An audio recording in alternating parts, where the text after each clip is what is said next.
The courtroom was completely silent. You could hear a pin drop. Ruth Johnson stood in her perfectly ironed black suit, her hands shaking just a little bit as she held a stack of papers. Her heart was beating so fast, it felt like it might jump right out of her chest. Across the room, sitting behind a cold metal table with their hands cuffed together, were Mr. and Mrs. Lee. The same people who had told her son, the man she loved, that she would never be good enough for their family. The same people who had kicked him out of their mansion 7 years ago just because he refused to stop loving her. The same people who had called her terrible names and said she was only after their money. And now they were staring at her with desperate eyes, begging her without words to save them from spending the rest of their lives in prison. The judge looked at Ruth. "Counselor Johnson, are you ready to present your opening statement for the defense?"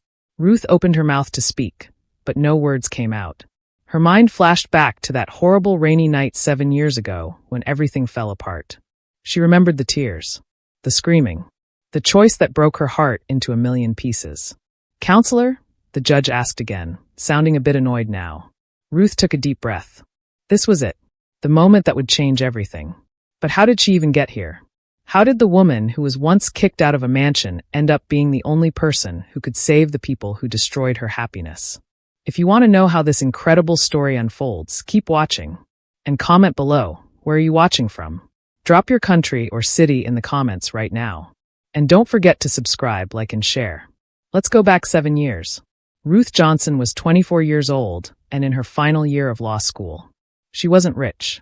She didn't come from a famous family. But she was smart, really, really smart. She worked harder than anyone else in her class, stayed up late studying every night, and dreamed of becoming a lawyer who helped people who couldn't help themselves. She lived in a tiny apartment that was so small, her bed touched one wall and her desk touched the other. But Ruth didn't care. She was happy because she had something more valuable than money. She had love. His name was Daniel Lee. Daniel was everything Ruth never expected. He was kind, funny, and he treated her like she was the most important person in the entire world. He was also the son of 2 of the richest people in the city, Mr. Christopher Lee and Mrs. Helen Lee, who owned a huge company that made medical equipment and sold it all over the world. But here's the thing, Daniel never acted rich. He never bragged about his family's money. He wore regular clothes, ate regular food, and drove a regular car. When Ruth first met him at a college volunteer event where they were both helping to feed homeless people, she had no idea his family was wealthy. They fell in love quickly. It felt like magic. They would study together at coffee shops, take long walks in the Lee, and talk about their dreams for hours. Ruth told Daniel she wanted to be a lawyer who fought for people who were treated unfairly. Daniel told Ruth he wanted to be a teacher, even though his parents wanted him to work at their company. For 1 whole year, everything was perfect.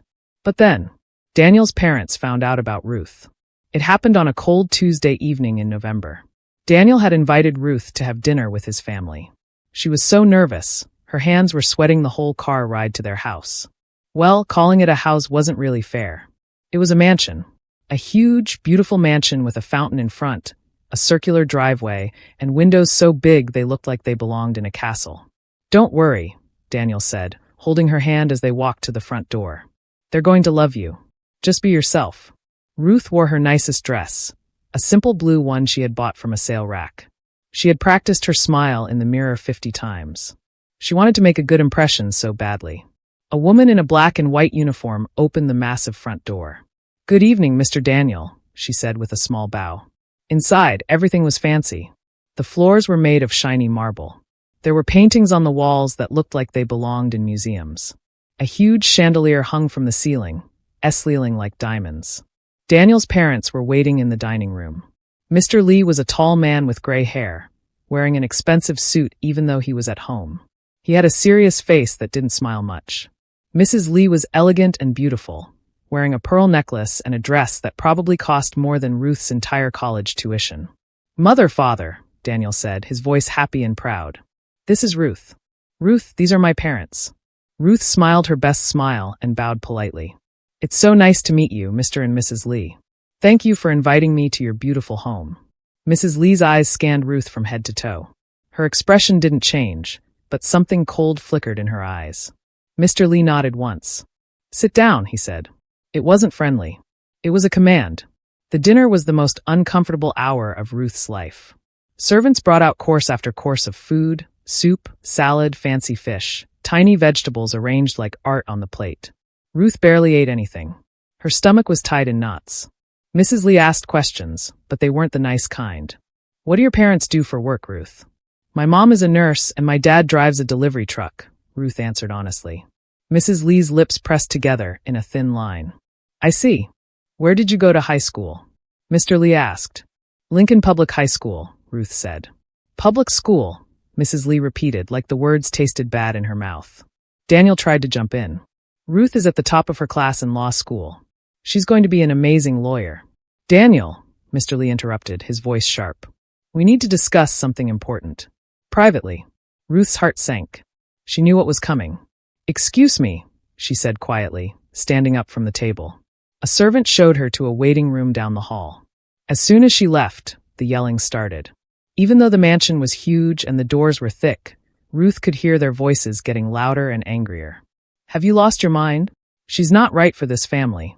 You will destroy everything we've built." Ruth sat on a fancy couch, her hands shaking, tears starting to form in her eyes. She had known Daniel's parents were rich, but she never imagined they would hate her just because she wasn't. 20 minutes later, Daniel burst into the room. His face was red, and his eyes were wet with tears. "Let's go," he said, grabbing her hand. "We're leaving." They rushed out of the mansion. Behind them, Mrs. Lee shouted, "If you walk out that door with that girl, don't bother coming back." Daniel didn't stop walking. The next few months were a battle. Daniel's parents didn't give up. They called him every day, demanding he break up with Ruth. They offered him everything: money, cars, a position as vice president of their company. They promised to pay for him to study anywhere in the world if he would just forget about this girl. But Daniel refused. "I love you," he told Ruth every single day. "I don't care about their money. I don't care about their company. You're what matters to me." Ruth loved him for that. But she also saw what it was doing to him. He had always been close with his family, especially his younger sister, Sophie. Now, his parents wouldn't let Sophie talk to him. They told all their friends and business partners that Daniel was going through a phase. They were ashamed of him. Then, one rainy night in April, everything came crashing down. Daniel showed up at Ruth's tiny apartment, soaking wet from the rain. His eyes were red from crying. "They cut me off," he said, his voice breaking. "Everything. My bank account is frozen. They kicked me off the family phone plan. They said if I don't end things with you by tomorrow morning, I can never come home again." Ruth felt like someone had punched her in the stomach. "Daniel, this is my fault. Your whole life is falling apart because of me." "No." Daniel grabbed her hands. "Don't say that. You're not the problem. They are. I'm going to figure this out. I'll get a job. I'll work 2 jobs, 3 jobs if I have to. We'll build our own life together. We don't need them." But Ruth saw the pain in his eyes. She knew how much he missed his family, how much he missed his little sister, how much he hated being disappointed. That night, as Daniel fell asleep on her couch, exhausted from crying, Ruth made a decision. The hardest decision of her entire life. The next morning, Ruth woke up before Daniel. She wrote him a letter with shaking hands, tears dropping onto the paper and smudging the ink. "Daniel, I love you more than I've ever loved anyone. That's why I have to do this. I can't watch you lose your family, your future, and everything you've ever known because of me. Your parents are right. We come from different worlds. Maybe some love stories aren't meant to have happy endings. Please don't hate me. Go back to your family. Live the life you were meant to live. And someday, I hope you'll understand why I had to let you go. Ruth." She left the letter on the table, packed a small bag, and left her apartment before he woke up. She moved to a different part of the city, changed her phone number, blocked him on every social media account. For 3 months, Daniel searched for her. He came to her law school, but she had requested to take her final classes online. He asked her classmates, but Ruth had begged them not to tell him where she was. He even hired someone to try to find her. But Ruth stayed hidden. Eventually, the messages stopped. Eventually, Daniel stopped looking. Ruth heard from a mutual friend that he had gone back to his family, that he had started working at his parents' company, that his parents had introduced him to a suitable Korean woman from another rich family. Her heart shattered into a million pieces, but she told herself it was the right thing. Daniel would have a good life. A life without struggle. That was what love meant, right? Wanting the best for someone, even if it meant you couldn't be with them? Ruth threw herself into her work. She finished law school at the top of her class. She got a job at a small law firm that helped people who couldn't afford expensive lawyers. She worked on cases defending people who were being treated unfairly by big companies and rich people who thought they could do whatever they wanted. She never got married, never even dated. A piece of her heart still belonged to Daniel Lee, even after 7 years. Then one Wednesday afternoon, her boss called her into his office. "Ruth, I need you to take a case," he said, looking uncomfortable. "Of course," Ruth replied. "What kind of case?" Her boss slid a folder across the desk. "It's a big one. Fraud charges. The clients are facing serious prison time, maybe 20 years each. It's all over the news." Ruth opened the folder. Her blood turned to ice. The names on the front page: Christopher Lee and Helen Lee. Daniel's parents. "No," Ruth whispered. I can't take this case." "Ruth, you're the best lawyer we have for this type of case," her boss said. "These people specifically requested you. They said you're the only one they trust." "That doesn't make sense," Ruth said, her mind spinning. "They hate me. Why would they want me to defend them?" Her boss shrugged. "I don't know their reasons, but they're willing to pay a lot of money. Money that would keep this whole law firm running for a year. Ruth, we need this case." Ruth stared at the folder. Inside were pictures of Mr. and Mrs. Lee being led into court in handcuffs. Articles about how their company had been accused of fraud, lying about safety tests for their medical equipment, putting patients at risk, all to make more money. If they were convicted, they would spend the rest of their lives in prison. And somehow, impossibly, they wanted the woman they had destroyed to save them. Ruth didn't sleep at all that night. She lay in her bed, staring at the ceiling, her mind racing with a million thoughts. The folder her boss had given her sat on her kitchen table like a bomb waiting to explode. Christopher and Helen Lee. The same people who had looked at her like she was dirt on their expensive shoes. The same people who had told their son he was dead to them if he stayed with her. The same people who had made her feel so small, so worthless, that she had run away from the only man she ever loved. And now they needed her help. "This is crazy," Ruth whispered to herself in the dark. "This is absolutely crazy." Part of her wanted to march into her boss's office first thing in the morning and throw the folder right in his face. "Let them find another lawyer," she imagined saying. "Let them feel what it's like to be rejected." But another part of her, the part that had spent 7 years becoming the kind of lawyer who fought for justice, knew something important. Everyone deserved a fair defense. Even people who had hurt her. Even people she had every reason to hate. That was what the law meant. That was what being a lawyer meant. Ruth grabbed her phone and looked at the time, 3:47 a.m. She pulled up a search engine and typed, "Christopher Lee, Helen Lee fraud charges." Hundreds of articles popped up. Billionaire couple accused of deadly fraud. Lee medical equipment scandal. Did they know their products were dangerous? Prosecutors seek maximum sentence for Lee executives. Ruth clicked on the first article and started reading. According to the news, Lee medical equipment had been selling heart monitors to hospitals all over the country. These monitors were supposed to warn doctors if a patient's heart was in danger. They were supposed to save lives. But the company had lied about the safety tests. They had faked documents.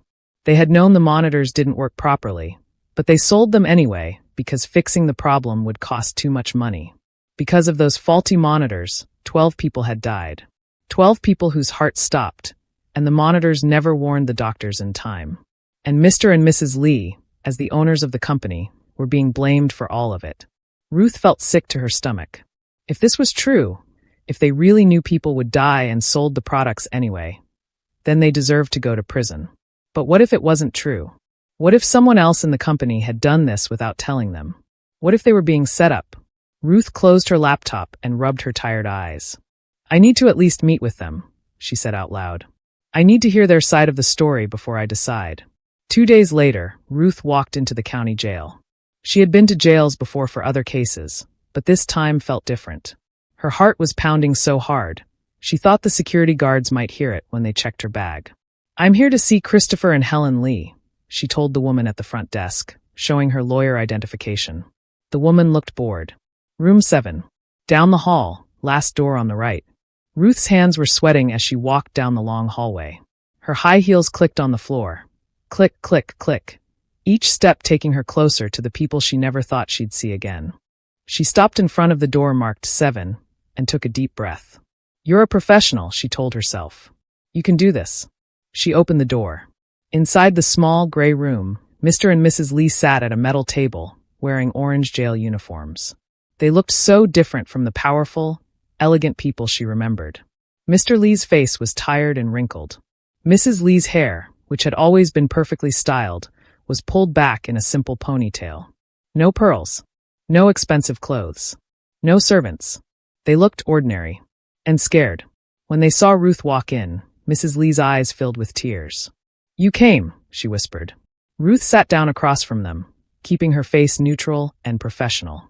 She pulled out a notepad and a pen. "I'm here because my law firm assigned me to this case. Before I agree to represent you, I need to understand what happened. I need you to tell me the truth, all of it." Mr. Lee leaned forward. "Miss Johnson, Ruth, we know we don't deserve your help. We know what we did to you and our son was wrong. We were cruel. We were blinded by pride and tradition and—" "I'm not here to talk about the past," Ruth interrupted, her voice firm. "I'm here to talk about the charges against you. Did you know the heart monitors were faulty? Did you know people could die?" "No," Mrs. Lee said loudly, then lowered her voice. "No, we didn't know. We would never. We're not murderers." Mr. Lee nodded quickly. "Our company has thousands of employees. We have managers who run different departments. The testing department was run by a man named Richard Chen. We trusted him completely. He gave us reports saying everything was safe. We had no reason not to believe him. But the prosecutors have emails," Ruth said, looking at her notes. "Emails that suggest you knew about problems with the monitors months before anyone died." Mrs. Lee shook her head desperately. "Those emails were sent to our business account, but we never saw them. Richard Chen had access to that account. He deleted them before we could read them. He's the one who should be in jail, not us." "Then where is Richard Chen now?" Ruth asked. Mr. and Mrs. Lee looked at each other, and Ruth saw something flicker in their eyes. "Fear. He disappeared," Mr. Lee said quietly. 3 days before we were arrested, he emptied his bank account and left the country. The police can't find him." Ruth wrote this down. "So the main person who could prove your innocence is gone?" "Yes," Mrs. Lee whispered. "And now everyone thinks we're monsters. The news, the prosecutors, everyone. They think we killed those people for money." Ruth studied their faces carefully. She had learned in law school how to tell when people were lying. She looked for signs, eyes moving too much, hands fidgeting, voices changing tone. But Mr. and Mrs. Lee looked genuinely terrified. They looked like people telling the truth. "If I take this case," Ruth said slowly, "I'm going to need complete access to all company records. Every email, every document, every meeting note. I'm going to need to interview every employee who worked with Richard Chen. And you need to tell me everything, even things that might make you look bad. Can you do that?"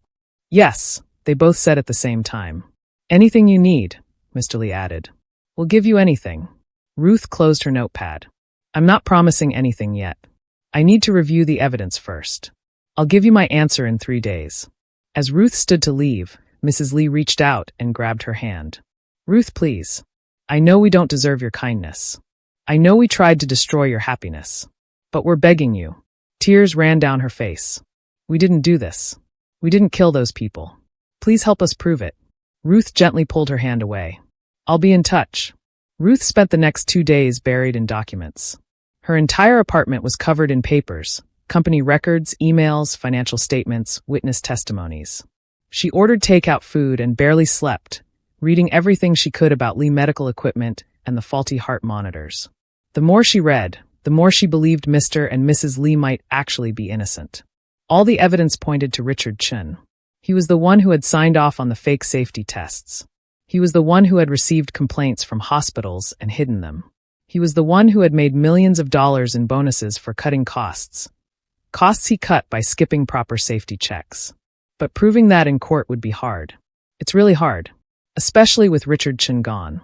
On the 3rd day, as Ruth sat at her kitchen table drinking her 5th cup of coffee, someone knocked on her door. She wasn't expecting anyone.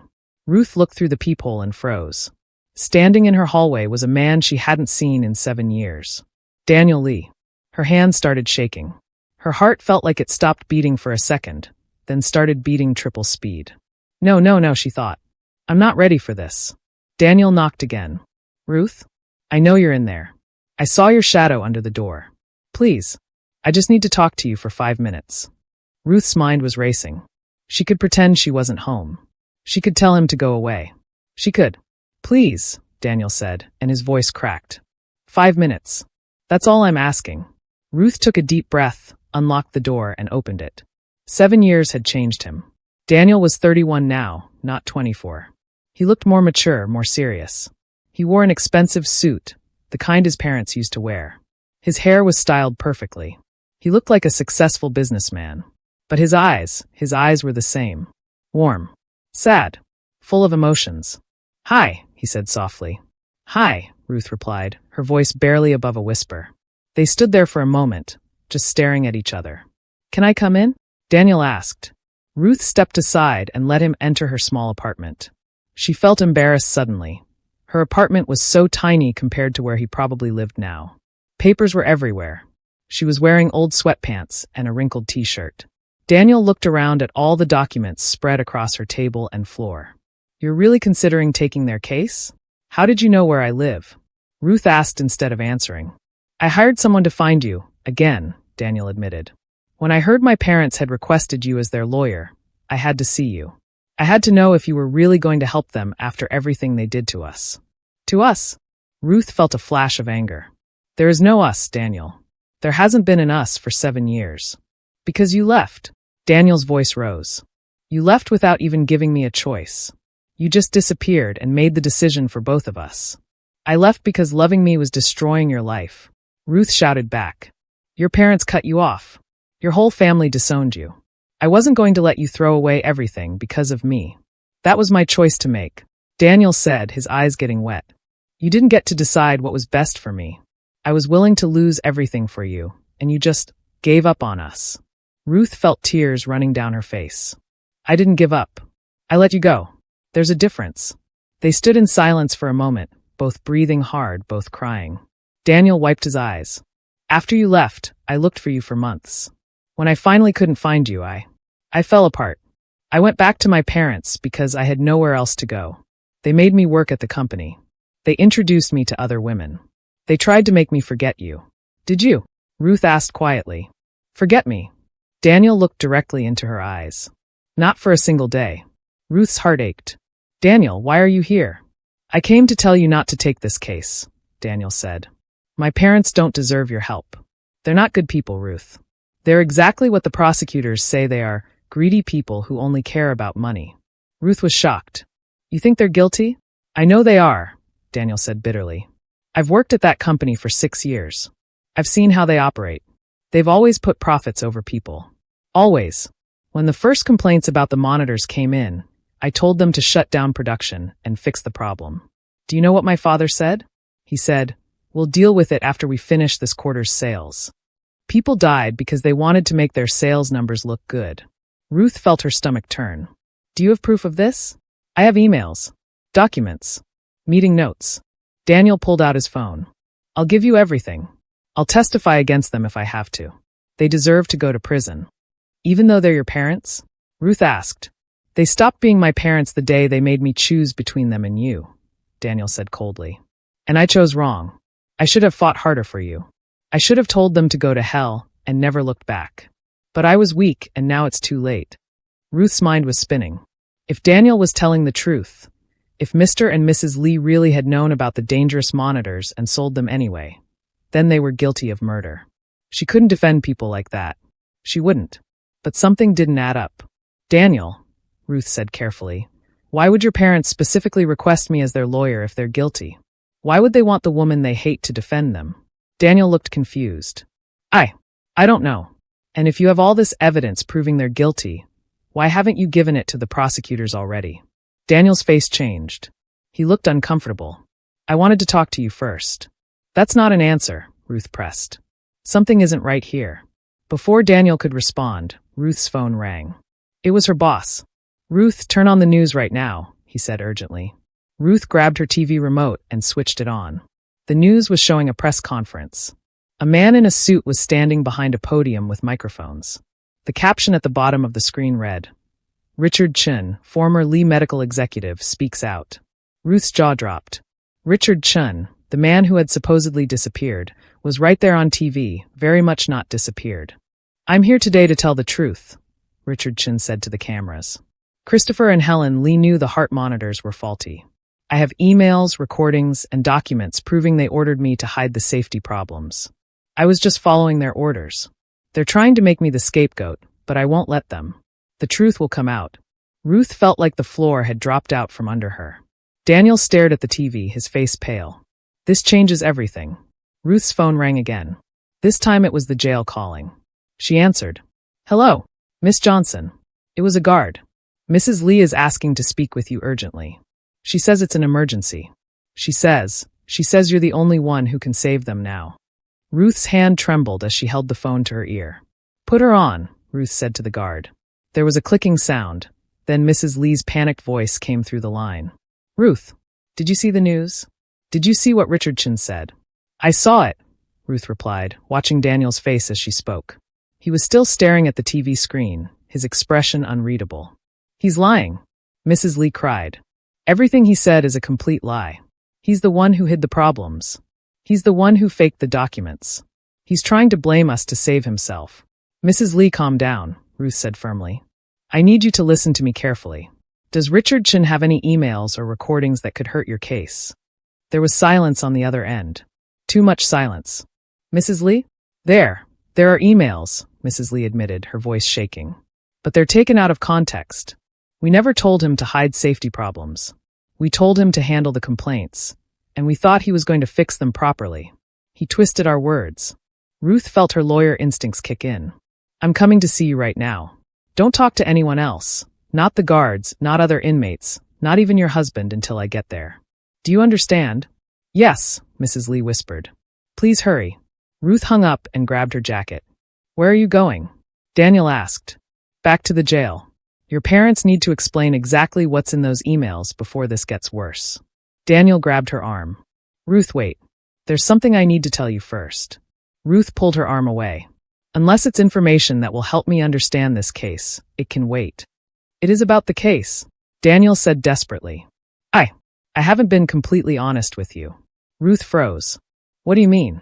Daniel ran his hand through his hair, looking tormented.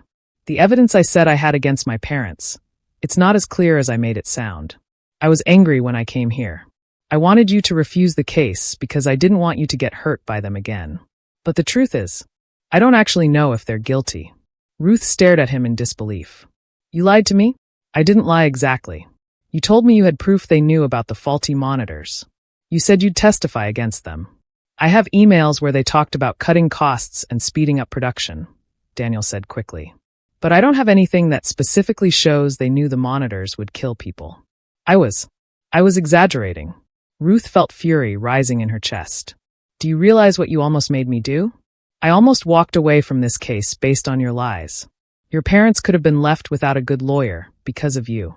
"I'm sorry," Daniel said. When I heard they asked for you, all those old feelings came back. The anger, the hurt, the betrayal. I wanted to protect you from them." "I don't need your protection, Daniel," Ruth said coldly. "I need the truth. From everyone." She walked out of her apartment, slamming the door behind her. At the jail, Ruth sat across from Mr. and Mrs. Lee again. This time, she had a recorder on the table. "I'm going to record this conversation," she said.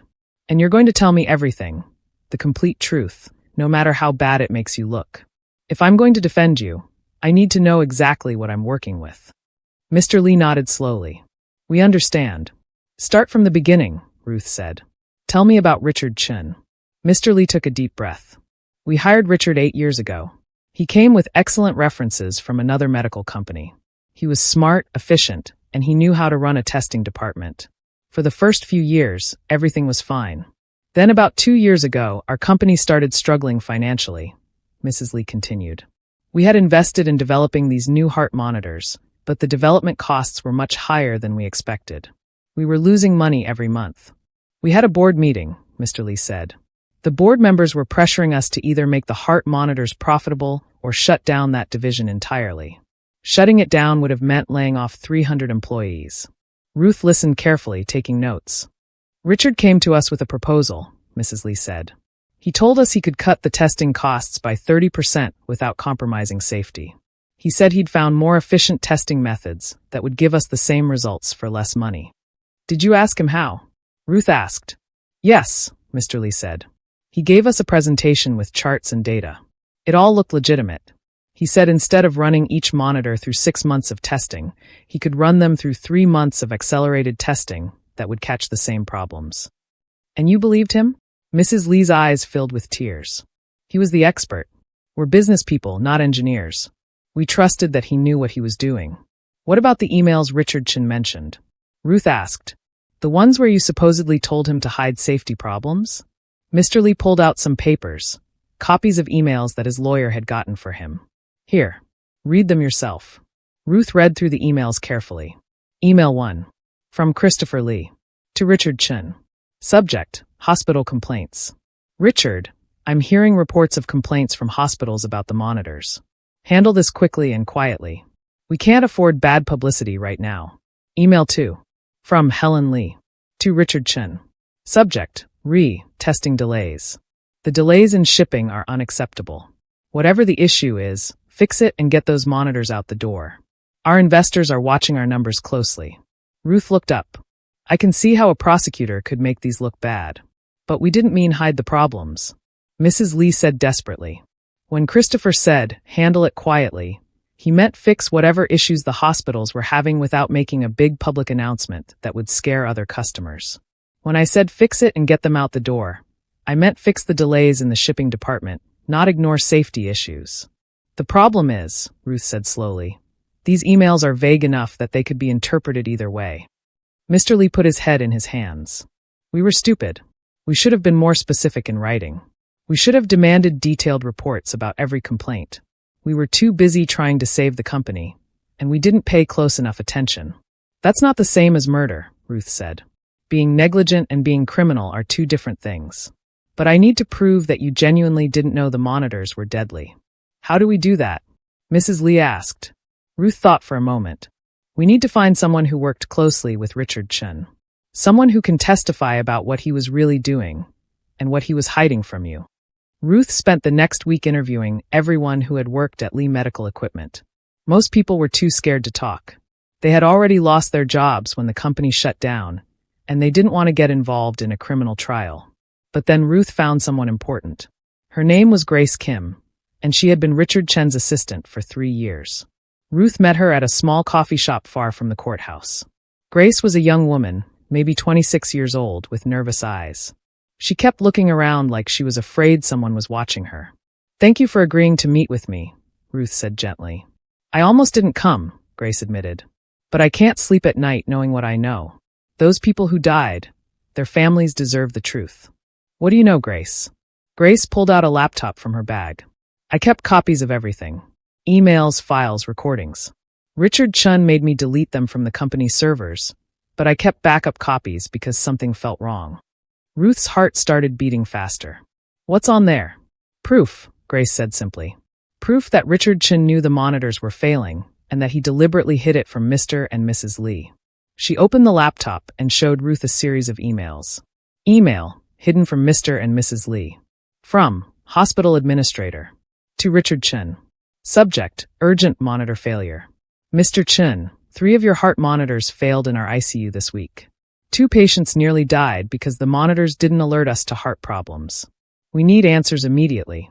Email response. From Richard Chin. To, hospital administrator. Subject, urgent monitor failure. This is likely user error on your staff's part. I'll send someone to retrain your nurses. In the meantime, please keep this between us. No need to alarm other hospitals unnecessarily. Ruth's eyes widened. He blamed the hospital staff? He did it every time, Grace said. Whenever a hospital complained, he told them it was their fault. And he never forwarded these emails to Mr. and Mrs. Lee. He handled everything himself and told them the complaints were minor technical issues that were already resolved. Why didn't you come forward sooner? Ruth asked. Grace's voice shook. Because Richard Chin threatened me. He said if I ever told anyone what I knew, he'd make sure I never worked in the medical industry again. He said he had connections with powerful people who could destroy my career. I was terrified. What changed? I saw Mrs. Lee on the news crying, Grace said quietly. And I realized she really didn't know. Neither of them knew. Richard Chin played them just like he played everyone else. And now they might go to prison for his crimes while he makes deals with prosecutors to save himself. Ruth felt a surge of hope. Grace, would you be willing to testify in court about this? Grace was quiet for a long moment. Then she nodded. Yes, it's the right thing to do. Armed with Grace's evidence, Ruth requested an emergency meeting with the prosecutor handling the case, a tough woman named District Attorney Sharon Wallace. They met in D.A. Wallace's office. What's this about, Counselor Johnson? D.A. Wallace asked, sitting behind her big desk. I'm very busy building my case against your clients. I have new evidence that will change everything, Ruth said, placing Grace's laptop on the desk. Evidence that proves Richard Chun, not my clients, is responsible for the deaths of those 12 people. D.A. Wallace raised an eyebrow. Richard Chun has already agreed to testify against the Lees in exchange for a reduced sentence. He's cooperating fully with our investigation. He's lying to save himself, Ruth said firmly. And I can prove it. She showed D.A. Wallace everything. The hidden emails, the recordings of Richard Chun telling Grace to delete evidence, the documents showing how he had systematically deceived Mr. and Mrs. Lee. D.A. Wallace's face grew darker as she reviewed the evidence. If this is authentic, she said slowly. It is, Ruth assured her. I have Grace Kim willing to testify. She was Richard Chen's assistant and witnessed everything firsthand. D.A. Wallace sat back in her chair, thinking hard. This doesn't completely exonerate your clients. They still had a responsibility to oversee their company properly. They were negligent. Negligence isn't the same as murder, Ruth countered. You charge them with criminal fraud and manslaughter because you believe they knowingly sold deadly products. But this evidence shows they were deceived by Richard Chun. They're victims too, victims of his scheme. Victims who happen to be millionaires running a company, D.A. Wallace said dryly. That doesn't mean they don't deserve justice, Ruth said. The real criminal is Richard Chun. He's the one who should spend 20 years in prison, not them. D.A. Wallace was quiet for a long time, reviewing the evidence again. Finally, she spoke. I'll need to verify all of this. If it checks out, I'll consider reducing the charges against the Lees. But I'm not dropping the case entirely. At minimum, they'll face charges of negligent oversight. That's fair, Ruth said. It wasn't a complete victory, but it was something. As Ruth stood to leave, D.A. Wallace stopped her. Counselor Johnson, can I ask you something off the record? Sure. Why are you fighting so hard for these people? Word around the courthouse is that the Lees treated you terribly when you dated their son. Everyone's wondering why you didn't just let them burn. Ruth thought about Daniel, about the pain of the last 7 years, about how easy it would have been to walk away. Because everyone deserves a fair defense, Ruth said simply. Even people who hurt me. That's what justice means. That night, Ruth returned to her apartment exhausted but hopeful. She had made real progress. Grace's testimony could change everything. The charges against Mr. and Mrs. Lee might be reduced. They might avoid prison. She was about to make herself dinner when someone knocked on her door. It was Daniel again. We need to talk, he said.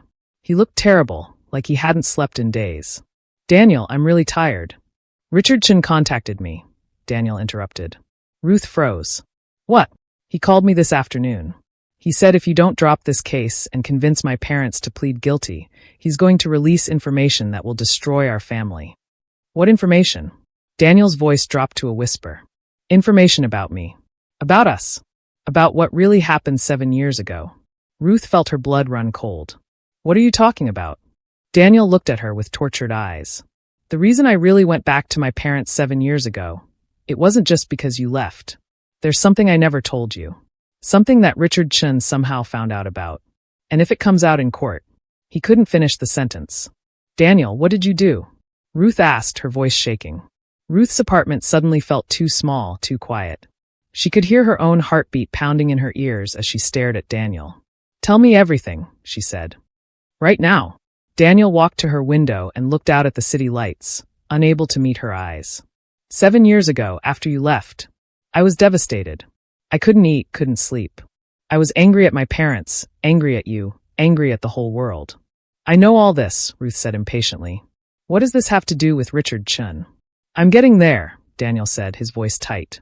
One night, about a month after you disappeared, I went to a bar. I got drunk, really drunk. I was so messed up that I could barely stand. And I started talking to this man sitting next to me. Just some random guy. Or so I thought. Ruth's stomach twisted.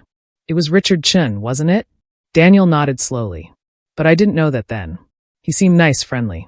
He bought me drinks and listened to me complain about my life. About how my parents had ruined everything. About how the family company was evil and I wished it would just disappear. Oh no, Ruth whispered. I was drunk and stupid and angry, Daniel continued, his voice breaking. And I said things. Terrible things. I said I wished someone would expose my parents for the frauds they were. I said I hoped their company would burn to the ground. I even said.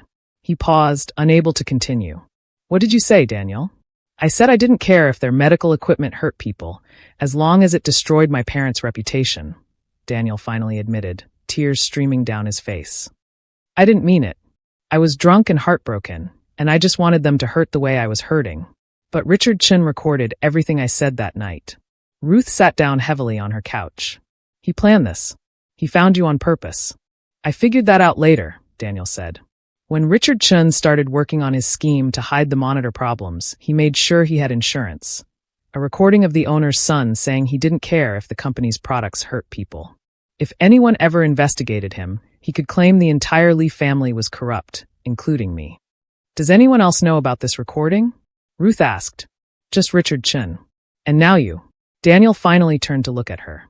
If this comes out in court, it will destroy any chance my parents have. The jury will think our entire family is evil. They'll believe we really did know about the faulty monitors and just didn't care. Ruth's mind was racing. This was bad. Really bad. A recording like that would poison the entire trial. What does Richard Chen want? She asked. He wants my parents to plead guilty to all charges, Daniel said. He'll testify against them, they go to prison, and he walks away with a light sentence. In exchange, he keeps the recording secret. That's blackmail, Ruth said. I know, but what choice do we have? Ruth stood up and started pacing. Her lawyer brain was working overtime, analyzing every angle, every possibility. We have a choice, she said slowly. We tell the truth first. Daniel looked confused. What? Richard Chen's power is in the secret, Ruth explained. If we come forward voluntarily and explain exactly what happened, that you were a heartbroken kid who said awful things while drunk, things you didn't mean, we control the narrative. We take away his weapon. But the jury will understand, Ruth said with growing confidence. People say stupid things when they're hurt and angry. What matters is what you did after that night. Did you ever actually try to hurt anyone? Did you help Richard Chen with his scheme? No, never. I didn't even know he was doing anything wrong until recently. Then that's what we tell the court, Ruth said. We admit your mistake, show that you were just a hurt kid blowing off steam, and prove that your words had nothing to do with Richard Chen's actual crimes. Daniel looked doubtful. You really think that will work? I think it's our only shot at the truth, Ruth said. And I think the jury deserves to hear the whole story, the good, the bad, and the ugly. 2 weeks later, the trial began. The courtroom was packed with reporters, family members of the victims, and curious onlookers. Ruth sat at the defense table with Mr. and Mrs. Lee on either side of her. Across the room, Richard Chen sat with the prosecutors, looking confident and smug. D.A. Wallace gave her opening statement first, laying out the case against the Lees. She talked about the 12 people who died, the faulty heart monitors, and the emails that seemed to show Mr. and Mrs. Lee knew about the problems. Then it was Ruth's turn. She stood up, smoothed her suit jacket, and walked to face the jury. Members of the jury, she began, her voice clear and strong. You've just heard the prosecution's version of events. It's a compelling story. A story about greed and negligence and corporate evil. But it's not the complete story. And over the next few days, I'm going to show you the truth. She pointed at Richard Chen. That man sitting over there wants you to believe that my clients knew their heart monitors were deadly and sold them anyway. But the evidence will show that he is the one who knew. He is the one who hid the truth. He is the one who deceived everyone, including his own bosses. Ruth spent the next hour outlining her defense strategy. She explained how Richard Chen had systematically hidden problems from Mr. and Mrs. Lee. How he had blamed hospital staff instead of admitting the monitors were faulty. How he had deleted emails and destroyed evidence. The jury listened carefully, some of them taking notes. The turning point came when Grace Kim took the stand. She was nervous, her hands shaking as she swore to tell the truth. But once she started talking, her voice grew stronger. I worked as Richard Chen's assistant for 3 years, Grace testified. During that time, I watched him lie to Mr. and Mrs. Lee over and over again. Whenever a hospital reported a problem with the monitors, Richard would tell the Lees it was just a minor glitch that he'd already fixed. But in reality, he was covering up serious safety issues. Did you ever see Mr. or Mrs. Lee ignore safety concerns? Ruth asked. Never, Grace said firmly. They weren't even told about most of the concerns. Richard made sure of that. He controlled all the information that reached them. Why did Richard Chen do this? Money, Grace said simply. Every time he cut costs or improved efficiency, he got huge bonuses. The more corners he cut, the more money he made. He didn't care who got hurt. When the prosecution tried to cross-examine Grace, they couldn't shake her testimony. She had documents, emails, and recordings to back up everything she said. Ruth could see some of the jurors nodding. They were starting to understand. But then came the moment Ruth had been dreading. Richard Chen's lawyer stood up. Your Honor, we have evidence that shows the Lee family's true character. We have a recording of Daniel Lee, the defendant's son, that proves this family never cared about patient safety. The judge looked at Ruth. Counselor Johnson? Ruth took a deep breath. Your Honor, the defense would like to call Daniel Lee to the stand. There were gasps throughout the courtroom. This wasn't expected. Daniel walked to the witness stand, looking pale but determined. Ruth approached him gently. Daniel, 7 years ago, you had a conversation with Richard Chen at a bar. Can you tell the jury about that night? Daniel nodded. I was 24 years old. The woman I loved had just left me. My parents had disowned me. I was drunk and angry and hurting more than I'd ever hurt in my life. Richard Chen, though I didn't know who he was at the time, bought me drinks and listened to me complain. And I said terrible things. What kind of things? I said I hoped my parents' company would fail, Daniel admitted, his voice shaking. I said I didn't care if their products hurt people, as long as it destroyed my parents. I was young and stupid and in pain, and I said things I absolutely did not mean. Did you ever act on those words? Ruth asked. No, never. Once I sobered up and came to my senses, I realized how wrong I was. I went back to work at the company, and I tried my best to make sure we were doing things right. When I saw problems, I reported them. I tried to be part of the solution, not the problem. Richard Chen's lawyer jumped up. Your Honor, we'd like to play the recording now. Go ahead, the judge said. The courtroom listened as drunk Daniel's voice came through the speakers, slurred and angry, saying all those awful things. Some jurors looked shocked. Some looked sympathetic. When the recording ended, Ruth asked Daniel one final question. If you could talk to yourself from 7 years ago, that drunk, angry kid in the bar, what would you tell him? Daniel looked directly at the jury. I'd tell him that pain doesn't excuse cruelty, that being hurt doesn't give you the right to wish hurt on others, and that people can change. I'm not that angry kid anymore. I've spent 7 years trying to be better, trying to make up for the thoughtless things I said. And I would never, ever want anyone to be hurt by my family's company. Ruth could see tears in several jurors' eyes. The closing arguments were powerful on both sides. The prosecution argued that even if Mr. and Mrs. Lee didn't know about the specific safety issues, they should have known. They were negligent leaders who didn't pay enough attention to their own company. Ruth argued that being imperfect bosses wasn't the same as being criminals, that Richard Chen had deliberately deceived them, and that they were victims of his scheme just like the patients who died. The jury deliberated for 2 days. When they finally came back, the courtroom was silent.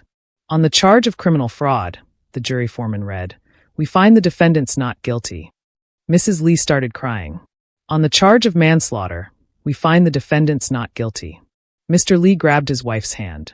However, on the charge of negligent oversight, we find the defendants guilty. The judge spoke. Mr. and Mrs. Lee, you will not go to prison.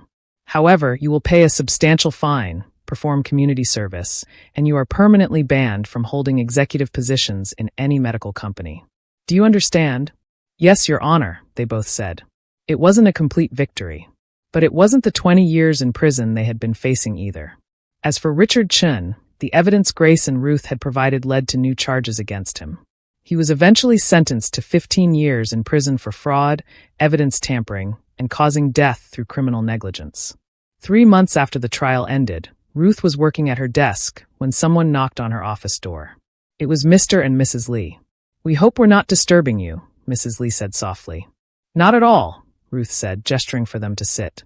How are you both doing? Better, Mr. Lee said. We're volunteering at a free health clinic as part of our community service. It's been humbling and good for us. We wanted to thank you, Mrs. Lee said. Not just for saving us from prison, but for showing us grace we didn't deserve. After how we treated you, you had every right to let us suffer. But you didn't. Everyone deserves justice, Ruth said simply. Mrs. Lee reached across the desk and took Ruth's hand. I owe you an apology that's 7 years late. I was wrong about you. You're an incredible person, smart, kind, principled. You would have been a wonderful daughter-in-law. I let prejudice and pride blind me to that. I'm deeply sorry. I appreciate you saying that, Ruth said, feeling a weight lift from her heart that she didn't even know was there. There's one more thing, Mr. Lee said. He pulled out an envelope. This is for you. It's not payment. You earned your fee through the case. This is something else. Ruth opened the envelope. Inside was a check for $500,000.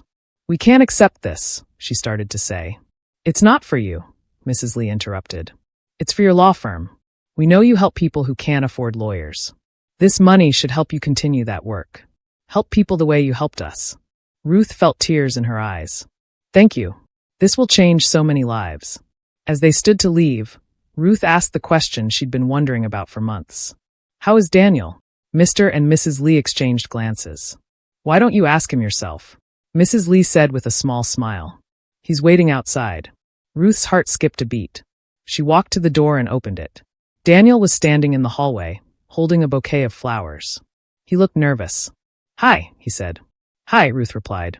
I know I messed up 7 years ago, Daniel said. I know I wasn't strong enough then. But I'm different now.